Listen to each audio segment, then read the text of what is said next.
இப்படியெல்லாம் பண்ணிக்கிட்டு எப்போ நமக்கு வந்து சூழ்நிலை மோசமாக இருக்கிறதோ சங்கீதத்தை எடுத்தாக்கா ஹா நம்மள மாதிரியே போயிருக்கிறாரு. அதுவும் யாரு? ஒரு ராஜாவாக அபிஷேகம் பண்ணப்பட்டவர் நம்ம கூட இப்படி போனது கிடையாது. அந்த அளவுக்கு தாவீது போன மாதிரி போகலை. பட் ஆனால் அவர் எழுதுறாரு அந்த துக்கத்தை அப்படியே எழுதுறதை நாங்கள் பார்க்கும் பொழுது ரொம்ப பயங்கரமாக இருக்கும். இப்படியெல்லாம் போயிருக்காரு. அதில் நீங்கள் பார்த்தீங்கன்னா சங்கீதம் 30ஆம் அதிகாரம், அதில் வந்து 30ஆம் அதிகாரம் 11ஆம் வசனத்தில் அவர் ஒரு சொல்லுவார். அது நாங்கள் முந்தி அதை பாடலாம் எனக்கு பாடியிருக்கோம் நாங்கள் சின்ன வயசில். ஆனால் எங்களுக்கு வந்து அந்த நேரம் அந்த பாட்டு உடைய அர்த்தம் தெரியாது. அந்த அதில் இருக்க நிறைய நேரம் பாடல்கள் வசனங்களில் முன்னுக்கு இருக்கிற அந்த வசனத்தை நாங்கள் பார்க்க மாட்டோம். அடுத்தது வச்சுட்டு ஹாப்பியாக போயிடுவோம். சரியா? சங்கீதம் 30:11ஆம் வசனத்தில் என் புலம்பலை ஆனந்த களிப்பாக மாற பண்ணினீர், என் மகிமை அமர்ந்திராமல் உம்மை கீர்த்தனம் பண்ணும்படியாக நீர் என் இரட்டை களைத்து போட்டு மகிழ்ச்சி என்னும் கட்டினால் இடை கட்டினீர், என் புலம்பலை ஆனந்த களிப்பாக மாற பண்ணீர். அப்போ அவருக்கு வந்து புலம்புவதற்கு ஏதுவான பிரச்சனைகள் நடந்திருக்கு. சில நேரம் புலம்புவோம். என்ன சில மரண வீடுகள் எல்லாம் ரொம்ப புலம்புவாங்க. இப்போ நாங்கள் நேற்று கூட முதல்ல எங்கள் வீட்டுக்கிட்ட ஒரு அழகான பிள்ளை 16 வயசு தான் டெங்குவில் இறந்துச்சா. அப்போ அவங்களுக்கு ஒரு மகை இருந்தாலும் ஸோ அந்த அந்த இடத்துல புலம்பல் அந்த தாய் தகப்பன் இல்லை, அது வந்து ஒன்றுமே பண்ண முடியாது. ஏன்னா அந்த அப்பா சொல்கிறாரு, முடிஞ்சுது, அவன் திருப்பி வரப்போகிறது கிடையாது, இனி எங்களுக்கு என்ன சந்தோஷம், இனி எங்களுக்கு என்ன. உண்மைதான், லைஃப்பில் சில இழப்புகள் கஷ்டங்கள் புலம்பலை கொண்டு வரும். அந்த நேரம் நம்ம வந்து அழாமல் இருக்கவே முடியாது. ஆனால் இங்கே தாவீது சொல்லுகிறார், எனக்கு ஒரு புலம்பல் இருந்தது, ஆனால் அதை தேவன் ஆனந்த களிப்பாக மாற பண்ணினார். He turned my wailing into dancing. ரெண்டுக்கும் நேரம் ஆப்போசிட் கிடையாது. புலம்பல்னா என்னது? தலையிலையும் மார்பலையும் அடின்னு அடிச்சுக்கிட்டு அழுறது தான் புலம்பல். ஆனால் இங்கே சொல்கிறாரு, அந்த புலம்பலை அப்படியே டேர்ன் பண்ணுறாங்க. எதுக்கு? To dance. அப்படின்னு அந்த சூழ்நிலை மாறுகிறது. அதனால தான் அவரால் அதை செய்ய முடிந்தது. அந்த புலம்பலே நம்முடைய பெர்மனன்ட் கிடையாது. புலம்பல் என்பது ஒரு பாசிங் கிளவுட் மாதிரி. அது காலையில் வந்திருக்கும், சாயங்காலம் பார்த்திங்கன்னா அது இல்லாமல் இருக்கும். நேற்று இருந்திருக்கும், பட் இன்னைக்கு இல்லாமல் இருந்திருக்கும். ஸோ அதனால் புலம்பல் என்பது ஒரு நாள் நீங்கள் நினைக்காதீங்க அது அப்படியே காலமெல்லாம் புலம்பிக்கிட்டு தான் இருக்கணும். ஆனால் சிலருக்கு வந்து புலம்பல் வந்து அவங்களுக்கு வந்து இடைக்கட்டு மாதிரி, ஒரு பெல்ட் மாதிரி. நல்லா இருந்தாலும் புலம்புவாங்க, நல்லா இல்லைன்னு புலம்புவாங்க. அது புலம்பல் கேஸ்னே இருக்குது. அது ஒன்றுமே பண்ண முடியாது, அவங்கள மாற்றவே முடியாது. சொல்லுவாங்களா, 5 வளையாதது வளையவே வளையாது. இந்த சிலருடைய ஜென்ம சுபாவம்னு சொல்லுவாங்க.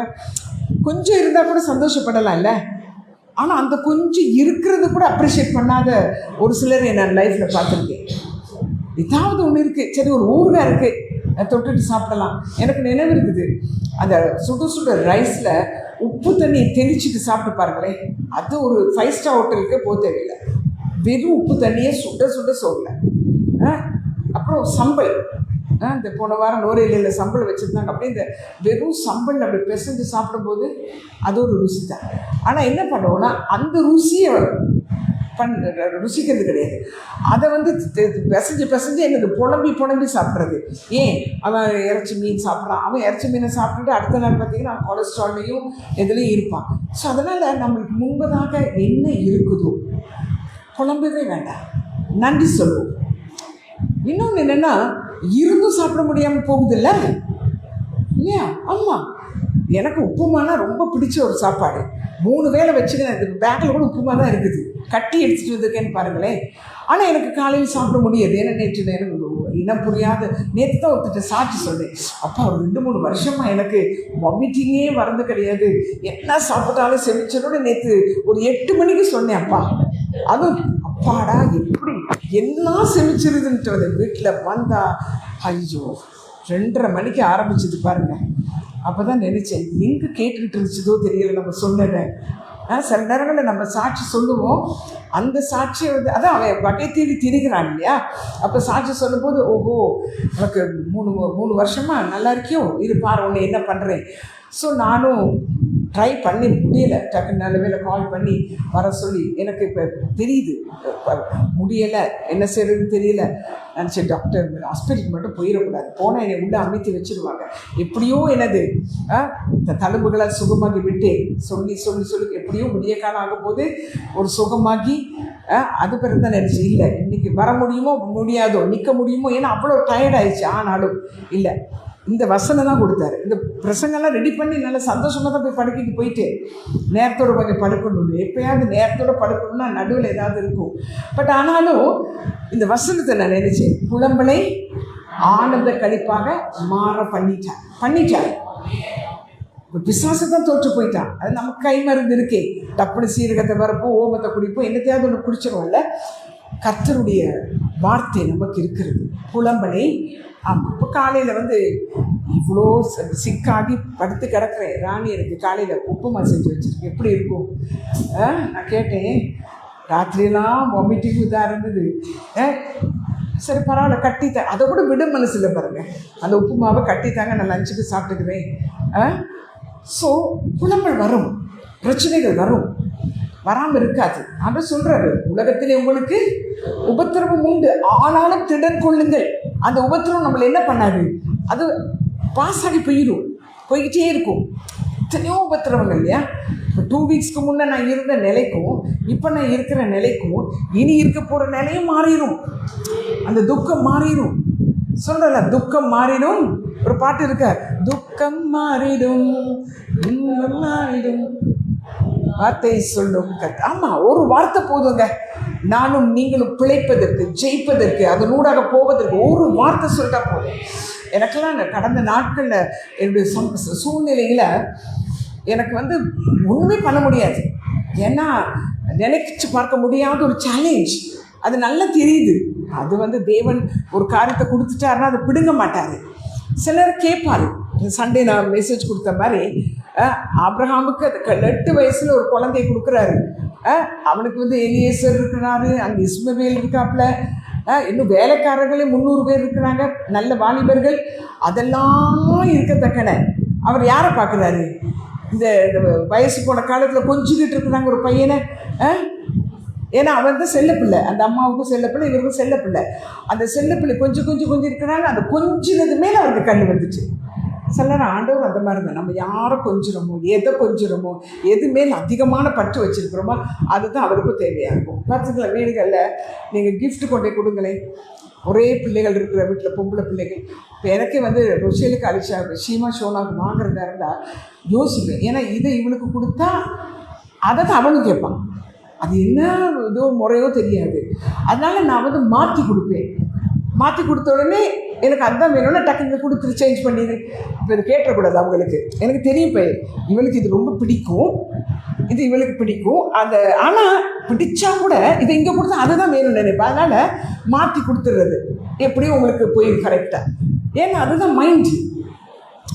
யோசிச்சு பாருங்களேன், இப்போ உங்களுக்கு யாருக்காவது ஏதாவது கொடுத்துட்டு சாரி வாங்குகிற கடைகளில் பார்த்துருக்கீங்களா? பக்கத்தில் ஒரு அம்மா நிற்கும், நம்ம எந்த சாரியை வாங்குகிறோமோ அதே மாதிரி சாரி கேட்கும். அதை போட்டுட்டு போன உடனே அந்த சாரி எடுத்துக்கணும். நான் நிறைய ட்ரிக்காக அப்படி பண்ணுவேன். அது பாவம், அவங்களுக்கு சூஸ் பண்ண தெரியாமலோ தெரியாது. நமக்கும் அந்த மாதிரி தான் இருக்குது. அவங்க வாங்குறதே மாதிரி ஒன்று தாங்கன்னு சுற்றிட்டு கேட்போம் சில நேரங்களில். ஏன்னா அந்த மைண்ட், இன்னொருத்தர் உடுத்துறது, இன்னொருத்தர் சாப்பிட்றது, அதுதான் வேணும், அந்த மாதிரி தான் வேணும் அப்படின்னு கேட்குற மனநிலை இருக்கிறது. ஆனாலும் அவைகள் எல்லாவற்றிலும் என்ன செய்கிறாரு தேவன்? நமக்கு புத்தியை கொடுத்து, அறிவை கொடுத்து, எதை நீ சூஸ் பண்ணணும் அப்போ எங்களுக்கு முன்னுக்கு வைக்கிறாரு. ஆசீர்வாதத்தையும் வைக்கிறாரு, சாபத்தையும் வைக்கிறாரு. எதை சூஸ் பண்ணிக்கிறோமோ அது நம்ம தான். நீங்கள் சந்தோஷத்தை சூஸ் பண்ணிக்கிறீங்களா, இல்லை புலம்பலை சூஸ் பண்ணுறீங்களா? இன்றைக்கி நம்ம ஒரு மாற்றத்துக்குள்ளே வருவோம்.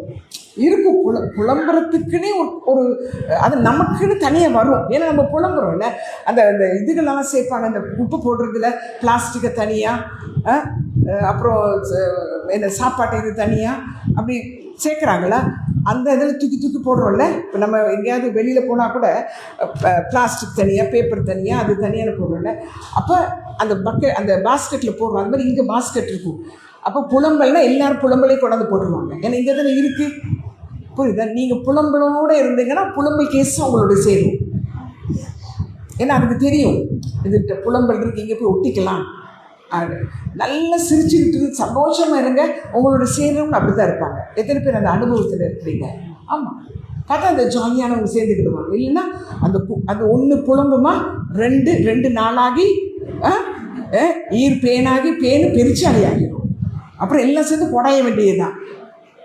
அதனால தயவு செய்து நம்மளை மாற்றிக்கிடணும். நானே அப்படிதான், புலம்பல் வந்தால் கூட ஆனந்த கழிப்புக்குள்ளே போயிடணும்.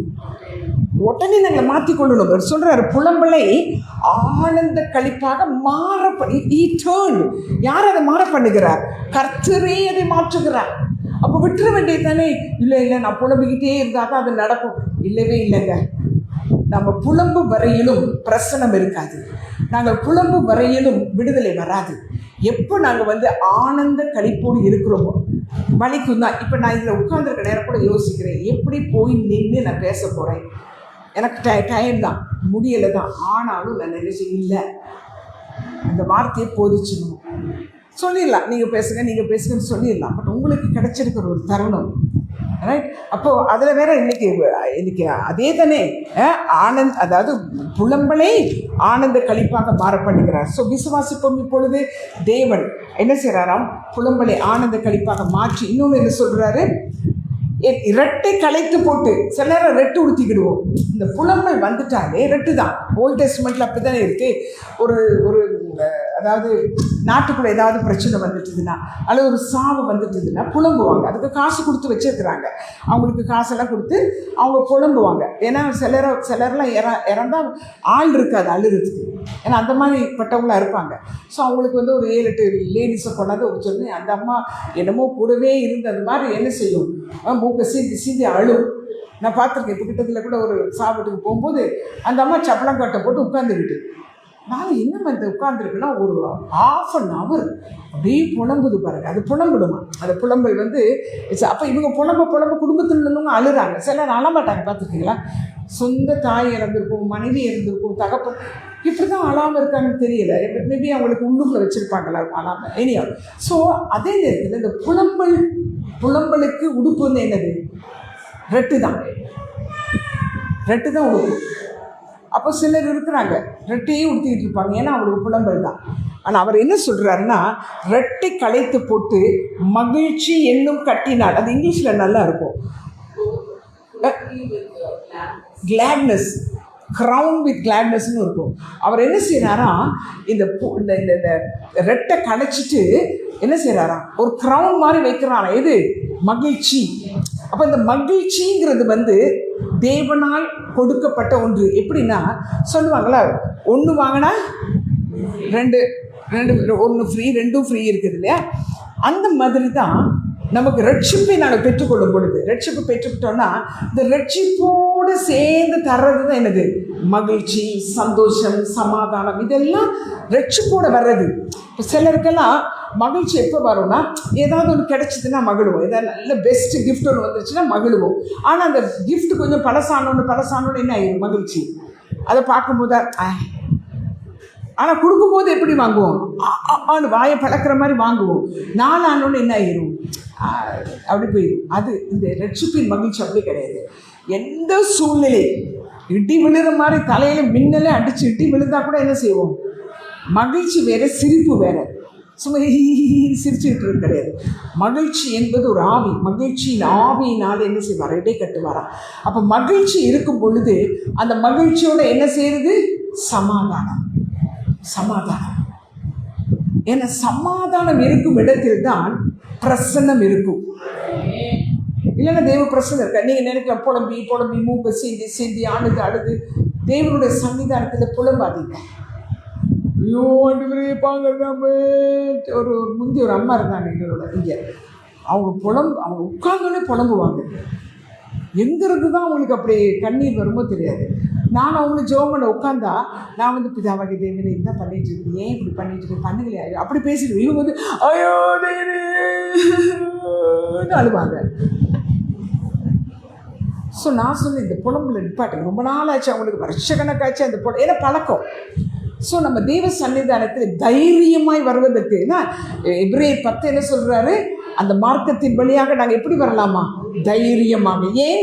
எனக்காக அவர் கிரயம் செலுத்தி விட்டார், என்னை அவர் ரட்சித்து விட்டார், என் சாபத்தை போக்கிட்டார், என்னுடைய எல்லா வறுமையை நீக்கிட்டார். அதனால நான் எப்படி நிற்கணுமா? ஆனந்த களிப்போடு, விசுவாசத்தில். அதான் விசுவாசம். விசுவாசம் என்னது? கிடைச்சிட்டுன்னு நம்புறது, வந்துருச்சுன்னு நம்புறது. வந்த பிறகு நல்ல ட்ரெஸ் பண்ணுறது நல்லா இருக்குமா? வராமல் கடனோடு உட்காந்துட்டு கடற்காரன் வரப்போகிறாங்கிற நேரம் நல்ல ட்ரெஸ் போடுறது விசுவாசமா? சொல்லுங்களேன். ஐயோ ஓனர் வந்துட்டாருன்னா நான் வந்து தலையும் சீவாமல் இருக்கிறதுலே பழைய ட்ரெஸ்ஸை போட்டுட்டு காட்டுவோம் என் நிலைமையை அப்படின்னு நம்ம நினைக்கிறோமா? இல்லை, கர்த்தர் தருவார், கர்த்தர் செய்வார். நம்ம அப்படி நிற்கும் போது, அதான் நான் சொன்னேன்ல, இந்த ஈர்க்கும்ல, அதாவது நாங்கள் வந்து எப்படி நான் வந்து இருக்கிறேனோ அந்த ஆட்கள் தான் சேர்த்துக்கிடுவாங்க, ஜாதியாக அந்த ஆட்கள் சேர்த்துக்கிடுவாங்க. அந்த மாதிரி எனக்குள்ள விசுவாசம் இருக்கிறது என்றால் அந்த விசுவாசத்தின் ஆவி என்ன செய்யும்? என்கிட்ட வந்து ஒட்டிக்கொள்ளும். விசுவாசிக்கிறவர்கள் ஒட்டிக்கொள்ளுவார்கள், பேசுகிறவர்களும் ஒட்டிக்கொள்ளுவார்கள். நாங்கள் முறுமுறுக்கிறவர்களாக அல்லது நாங்கள் வந்து புலம்புகிறவர்களாக இருந்தால், அப்பா எங்கெல்லாம் கூட்டமாக புலம்புறாங்களோ எல்லாரும் உங்களுக்கு வந்து ஃப்ரெண்ட் ரிக்வெஸ்ட் அனுப்பிடுவாங்க. ஃப்ரெண்ட் ரிக்வெஸ்ட் அனுப்புகிற அவ்வளோ பேர் யாராக இருப்பாங்க? கோல் பேசுகிறவங்களும் புலம்புறவங்களும் தாறுமாறாக பேசுகிறவங்களும் இருப்பாங்க. நீங்கள் உடனே என்ன பண்ணுங்க? ஆட் பண்ணி கடைசியில் அவங்க புலம்பலை உங்களுக்கு சொல்ல, நீங்கள் உங்கள் புலம்பலை அவங்களுக்கு சொல்ல. நோ, அது அல்ல. இன்னைக்கு ஆண்டவருடைய வார்த்தை என்னது? புலம்பலை ஆனந்த களிப்பாய் மாற பண்ணுகிறார். ரெட்டை என்ன செய்கிறாரா? என்னோட ரெட்டை களைத்து போடுகிறார். எத்தனை பேர் விசுவாசிக்கிறீங்க? ரெட்டை களைத்து விட்டார். அதில் வந்து நீங்கள் கழட்ட தேவையில்லை. அவர் என்ன சொல்கிறார்? ரெட்டை அவரே கழட்டுறாரா? அப்படிதான் போட்டிருக்கு இல்லை? நீர் என் ரெட்டை களைத்து போட்டு மகிழ்ச்சி என்னும் இடை கட்டினால், மகிழ்ச்சி என்னும் கட்டினால் என்னை இடை கட்டினீர். இதை நம்புவோம். நம்பி விசுவாசம். ஆட்கள் சொல்லுவாங்க, உங்களுக்கு என்ன குறை? ஏன்னா நம்ம உடுத்துற உடுப்பை பார்த்தாலே குறை இல்லாத மாதிரி சொல்லுவாங்க. அதுக்காக நாங்கள் என்ன பிஞ்சு ஈஞ்சது தேஞ்சது ஃபேடானதே உடுத்துட்டு வர முடியும் இல்லை. உங்கள் விசுவாசம், நான் இப்பயும் சொல்கிற ஒன்று தான், அகத்தின் அழகு முகத்தில் தெரிஞ்சே ஆகணும். சிலர் இப்படி இருப்பாங்க, நல்லா இருக்கீங்களா? நல்லா இருக்கும், நல்லா இருக்கும். அது சொல்லும் போதே அது தெரியும் நமக்கு. இல்லை, லைஃப். கிறிஸ்தவம் என்றால் லைஃப். இன்னைக்கு நான் எப்படி இருக்கிறேன்? சந்தோஷமா.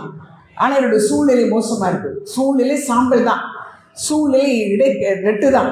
ஆனால் நான் இப்போ எப்படி இருக்கிறேன்? மகிழ்ச்சி. நான் இடைக்கட்டி எப்படி? ஏன்? விசுவாசிக்கிறேன். ஓகே, இன்னொன்று பாருங்கள்.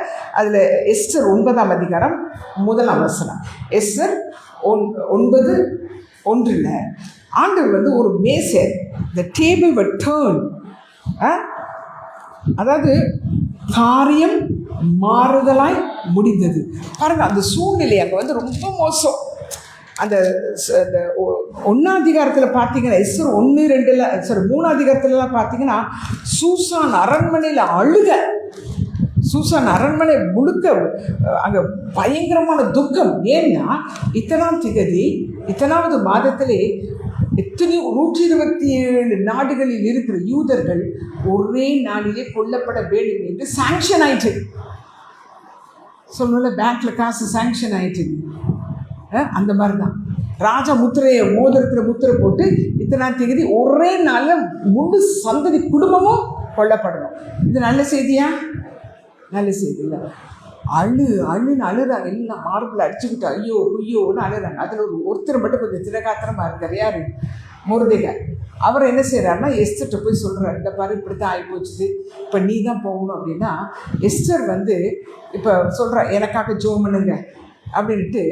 இங்கே எல்லாம் புலம்பல், இங்கே ரெட்டு உடுத்திட்டு இருக்கிறாங்க, சாக்கு உடுத்திட்டு இருக்கிறாங்க. ஏன்னா நம்ம இத்தனை யோசிச்சு பாருங்க, நம்ம எல்லாருக்கும் ஒரு டைம் கொடுத்து இத்தனை தேதி எல்லாரும் சாக போகிறோன்னா எப்படி இருக்கும்?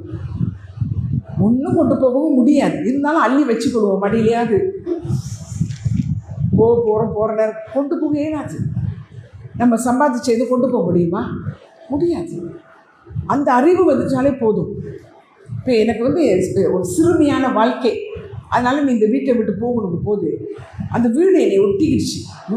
நீ பார்த்து பார்த்து கட்டணியே நீ அந்த வீடு பேசுது. இப்போ வீடு பேசி பார்த்துருக்கீங்களா? தங்கம் பேசும், துணி பேசும், நம்மளோட கொடுக்காது, இதை கொடுக்காது, அந்த துணியை கொடு, இது சொல்லணும், நான் இவ்வளோ நாள் உன்னோட தானே இருந்தேன், நீ இதை வச்சுக்கிட்டு அதை கொடுவோம். ஸோ என்கிட்ட பேசுது, ஒவ்வொரு டிசைன் பேசுது. அப்போ நான் சொன்னேன் வீட்டை பார்த்து, இங்கே வா, நீ என்னோட வரப்போகிறது கிடையாது, நான் போகும்போது வருமா அது.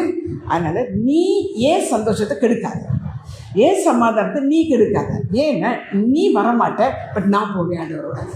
அதனால் நான் வந்து என்ன செய்ய மாட்டேன், உன்னை நினச்சி நான் என்ன செய்ய மாட்டேன், என்னது புலம்பலையும் ரெட்டையும் உடுத்த போகிறது கிடையாது.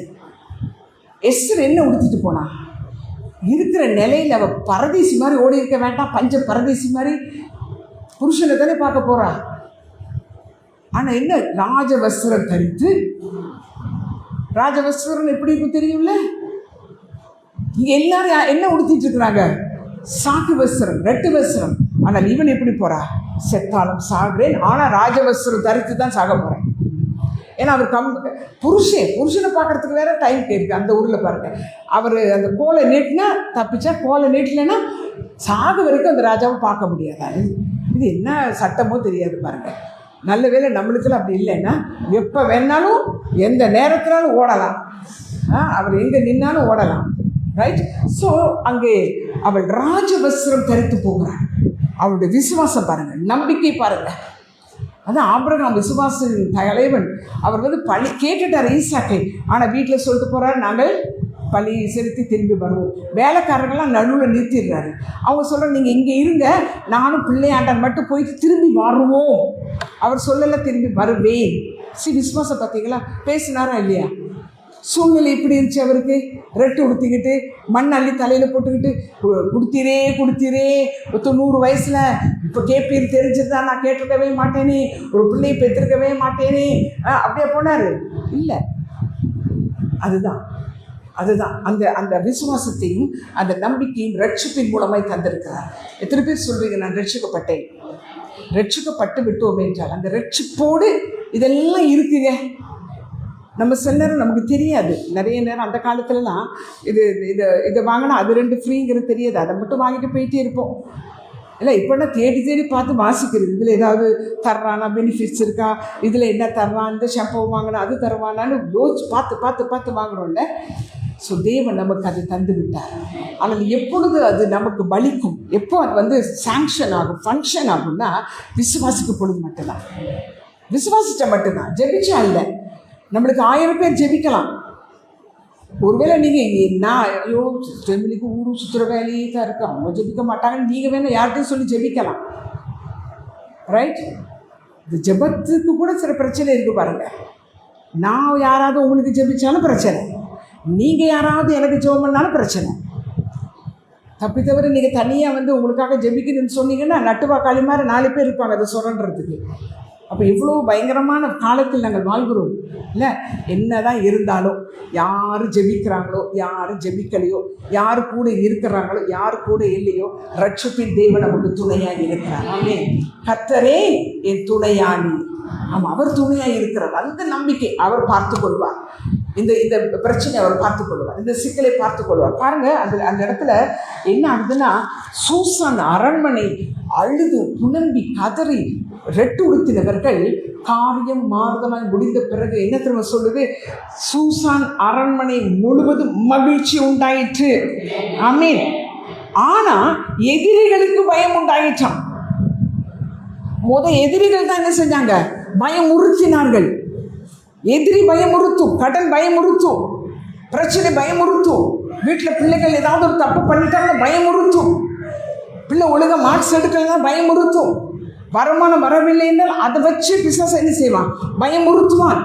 ஆனால் இங்கே என்ன திரும்ப நடக்குது, காரியம் மாறுதலாய் முடிந்ததும் அவர்களுக்கு பயம் வந்துருச்சான். எதிரிக்கு பயம் வந்துருச்சு, இவர்களுக்கு சந்தோஷம் உண்டாயிட்டு, மகிழ்ச்சி. அதுக்கு பிறகு நீங்கள் வாசிச்சு பாருங்கள், அதில் போட்டிருக்குது விருந்து உண்டார்களாம். 17ஆம் வசனத்தில் அவர்கள் ஏழைப்பாரி சந்தோஷமாக பண்டிகை கொண்டாடி விருந்து உண்டாகி, அது மட்டும் இல்லை என்ன செஞ்சாங்களாம், பக்கத்து வீட்டுக்கெல்லாம் என்ன செய்ய ஆரம்பிச்சிட்டாங்க. ஆமாம், அதிரசம், முறுக்கு, வேற என்னது, குக்கீஸ், வேற என்னது, முந்திரி கொத்து, கேக்கு, தொதுல், அல்வா, எல்லாம் ஏன் மகிழ்ச்சி? எப்போ தெரியுமா அதை செய்யணும்? நடந்த பிறகு கிடையாது, நடக்கும் முன் நம்பிக்கையில். பிரச்சனை வந்தோன்னு சொல்லி சும்மா ஏதாவது ஒரு ஊறுகாம கஞ்சி எல்லாம் சரியாயிடுச்சுன்னா நல்ல சாப்பாடு செய். இல்லை இல்லை, என்ன செய்யணும்னா புலம்பலான நேரத்தில் தான் நான் இப்பயும் சொல்லுவேன். இப்போ 2-3 வீக்ஸ்க்கு முன்னே அந்த செய்தி கேட்ட உடனே எனக்கு கொஞ்சம் பிரச்சனை தான் இருந்துச்சு. ஐயோ வீட்டை விட்டு நான் போகணுமே, அப்படி ஒரு மனநிலை வந்தது. ஆனால் நல்ல சாப்பாடு, துணியை அயன் பண்ணி எப்பயும் சொல்லுவேன், பேயே நீ என்னை சுருக்கி என்னை அப்படியே சுருக்கி துணி மூட்டை மாதிரி வைக்கலான்னு நினைக்கிறேன், ஒன்றை தான் இப்போ சுருக்கி வைக்க போகிறேன். அப்போ தான் ஒரு ஊழியக்கார் சொன்னார், என்ன நீ பேயே அயன் பண்ணி மாட்டிக்கிட்டீங்களான்னு. பேயை அயன் பண்ணி மாட்டல, ஏன் சட்டையை அயன் பண்ணி மாட்டினேன். ஆனால் என் சட்டையை அயன் பண்ணும்பொழுது பேய்க்கு நான் சொன்னேன், நீ பார்க்குற நான் சுருங்கி போய் உட்கார்ந்துருப்பேன்னு, நீ நினச்சிட்டு இருக்கிற நான் புலம்பலை உடுத்திட்டு இருப்பேன்னு. ஆனால் எனக்கு தேவன் யாவையும் செய்து முடித்து விட்டார், சிலுவையிலே ஜெயத்தை கொடுத்து விட்டார். ஆனால் கொஞ்சம் பதறுவோம், கொஞ்சம் கதறுவோம், ஏன்னா ஹியூமன் பீங் தானே. கொஞ்சம் அழுவோம், அழலைன்னா அதுவும் பிரச்சனை தான். கொஞ்சம் அழலாம், ஆனால் அழுதுகிட்டே இருக்கக்கூடாது. சொல்லுங்க, என்னது? ஆமாம், சிலர் இருக்கிறாங்க தொட்டதுக்கெல்லாம் அழுக, ஒன்றும் பேசுகிற எல்லாத்தையும் எப்படி இருக்கிறன்னு கேட்குறது கூட கொஞ்சம் சத்தமாக கேட்டுட்டா அழுக. அப்படின்னா என்னென்னா உள்ள விசுவாசம் இல்லை, நம்பிக்கை இல்லை, ஒன்று காயம். நம்ம ஆறணும், தைரியமாக இருக்க வேண்டும். ஏன்னா நாங்கள் ஒவ்வொரு பேரும் யார் திறப்பிலே நிற்கிறோம். நாங்கள் ஒவ்வொரு பேரும் சேனாதிபதிகள், ஒவ்வொரு பேரும் யார் ஸ்தானாதிபதிகள், அம்பாசிடர்ஸ். அப்போ எப்படி இருக்கணும்?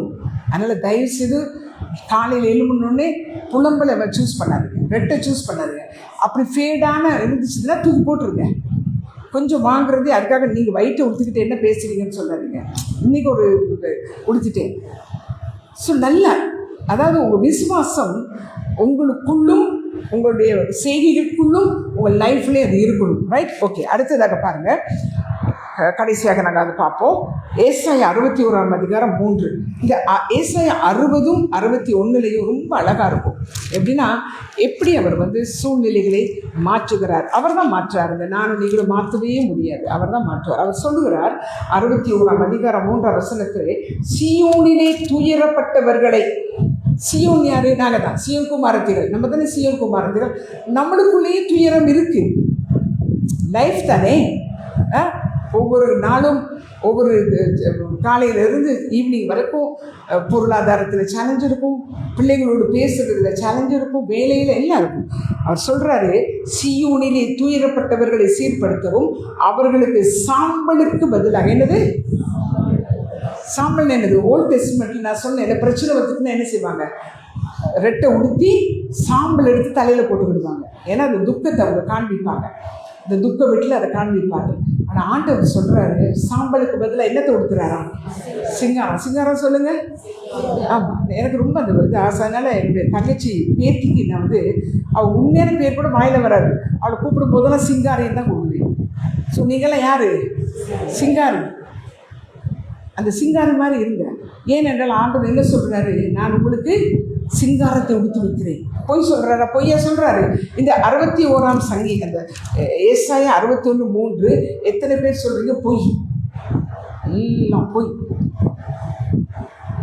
சத்தத்தை காணோம். அப்போ எத்தனை பேர் சொல்கிறீங்க அது சத்தியம்? அப்போ சத்தியம்னா என்னத்தை உடுத்திருக்கணும்? இப்போ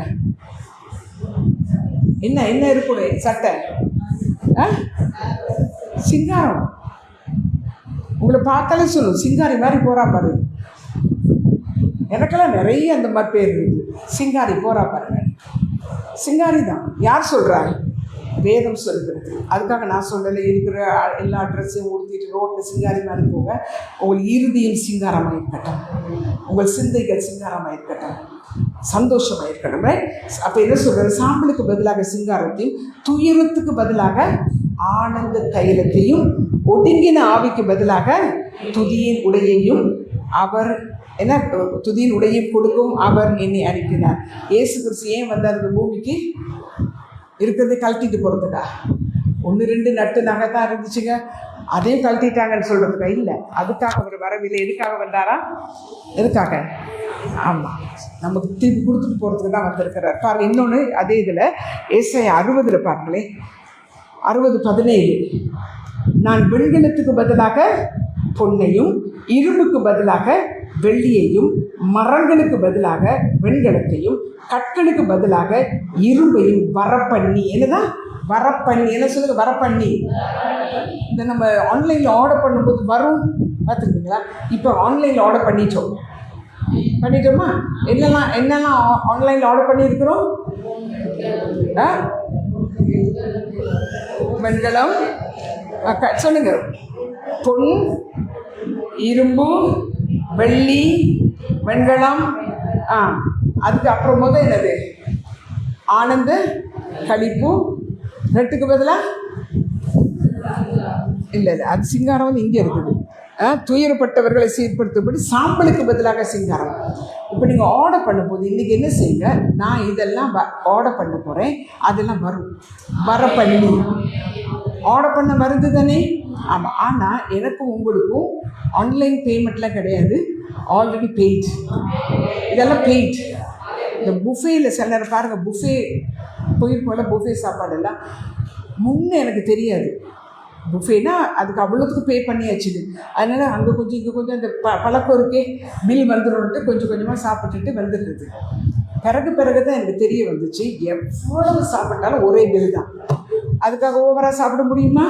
முடியாது. இருந்தாலும் என்னது, விருப்பமானதை சாப்பிடலாம்ல. ஏன்னா எனக்கு ஒரு பழக்கம் இருக்குது, சாரி வாங்க போனாலும் அப்படியே லேசாக அதை பார்க்குறது. இப்படி நான் வசனமாக திருப்பி பார்க்குறோம், என்னதை பார்ப்போம்? வேலையை பார்க்குறது. அப்புறம் அப்படியே போய் அந்த ஷோகேஸில் போடும் பொரிச்ச கோழி எவ்வளவு, பொரிக்காத கோழி எவ்வளவு, விலையை பார்த்துட்டு தான் ஆர்டர் பண்ணுறது இல்லை. ஆனால் அப்படியாக அல்ல. ஆனால் அது நல்லது. பட் ஆனாலும் அவருடைய சந்தோஷத்துக்கு வேலை பார்க்க வேலையெல்லாம் இல்லை. ஐயோ நான் இப்படி பண்ணினா தான் தருவார், நான் அப்படி பண்ணினா தான் தருவாருன்னு கில்ட்டி கான்ஷியஸாக இருக்கவே வேண்டாம். நீங்கள் விசுவாசித்தார், விசுவாசிகளுக்கு எல்லாம் ஆகும். நான் நீங்கள் இப்பொழுது விசுவாசிப்போம், இப்பொழுது சொல்லுவோம். எனக்கு என்னதான்? புலம்பலுக்கு பதிலாக ஆனந்த கண்ணீர். அது மட்டும் இல்லை, என்னதான்? டான்ஸிங் இல்லை, ஆனந்த களிப்பான நடனம். அது ஒரு பாட்டே இருக்குல்ல, புலம்பலை ஆனந்தமாக மாற்றினீரே இல்லையா? அப்போ இன்னைக்கு நம்ம அதாவது நீங்கள் சும்மாவாவது 2 ஸ்டெப் வீட்டில், எத்தனை பேர் வீட்டில் ஹல்லேலூயா ஹல்லேலூயா சில சில ஹல்லேலூயா. புளிச்சக்காய் புளிக்கு பார்த்துருக்கீங்களா? புளிச்சக்காய் சாப்பிட்டா ஆண்டவர் முகத்தை பார்த்தா இதெல்லாம் சீச்சி, இந்த பழம் புளிக்குன்னு அவரும் போயிடுவாங்க. சிலர் என்ன நினைவுனா, அப்படி சுருக்கி புளிஞ்சா என்னமோ கிட்ட கட்டி பிடிச்சி முத்தம் கொடுக்க போறாரு. கிடையவே கிடையாது. யாரை பற்றியுமே கட்டி பிடிச்சி முத்தம் கொடுப்பாரு. ஹல்லேலூயா ஹல்லேலூயா. ஐயோ சந்தோஷமா இருக்காளே, சூழ்நிலை ஐயோ படு மோசமா இருக்கே, ஆனால் சந்தோஷமா இருக்க. எப்படி சந்தோஷமா இருக்க? என் மீது வைத்த விசுவாசம். அந்த ரியாக்ஷன். விசுவாசம் என்பது ஒரு கனி, ஒரு ஆவி, ஒரு என்னது அடுத்தது? கனி, ஆவி, வரம். விசுவாசம் அதை நாங்கள் தரித்து கொள்ள வேண்டும். நம்பிக்கையில் சந்தோஷப்படணும். அதனால் இன்னையிலிருந்து நம்மளை மாற்றிக்கொள்வோம். கர்த்தர் மாற்றுவார். எல்லா சூழ்நிலையும் மாற்றுவார். எல்லா சோர்வுகளையும் எல்லா துக்கத்தையும் சந்தோஷமாக மாற்றுவார். ஆமென். எத்தனை பேருக்கு ஆசை என் துக்கத்தை சந்தோஷமாக மாற்ற வேண்டும், என்னுடைய எல்லாவித வேதனைகளையும் கர்த்தர் மாற்ற வேண்டும். ஹல்லேலூயா. நம்புவோம் என்றால் இருக்கிற இடத்துல நாம் இந்த நேரத்தில் கண்களை மூடி சொல்லுவோமா, என்னுடைய துக்கத்தை சந்தோஷமாய் மாற்றப் போகிறார், என்னுடைய புலம்பலை ஆனந்த களிப்பாக மாற்றப் போகிறார். ஆமென். ஹல்லேலூயா. Thank you, Jesus.